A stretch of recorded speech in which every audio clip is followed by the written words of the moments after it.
was niet makkelijk, maar ik moest het uitmaken. Luister waarom.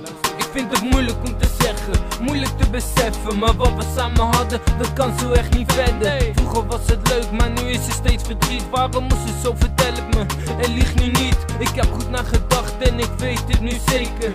Ik maak het uit en ga uit je leven. Nu ligt het wel aan jou, niet altijd aan mij. Nu ligt het aan jou, je deed me hard pijn. Want ik gaf je alles, alles wat je wou. Mij gaf je niks en liet me staan in de kou. Daarom is het beter dat ik wegga, op zoek naar een chick die wel voor me klaar staat. Ik ga nu, maar geen verdriet, want zo doorgaan, nee dat kon echt niet. Want het was alleen maar pijn en verdriet. Echt zo doorgaan, dat kon niet. Het was niet makkelijk, want ik moest gaan beslissen. Maar hoe het ging, zo kon het niet doorgaan. Het is over, maar ik mis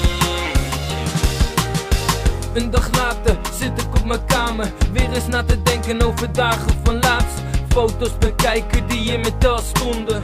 Wil ze wissen, kan niet drukken op het knopje, want het zijn foto's van jou en mij. Dat we nog samen waren, samen met z'n twee. Het is nu uit en dat is beter voor ons twee. Ik mis je zo en voel me zo alleen.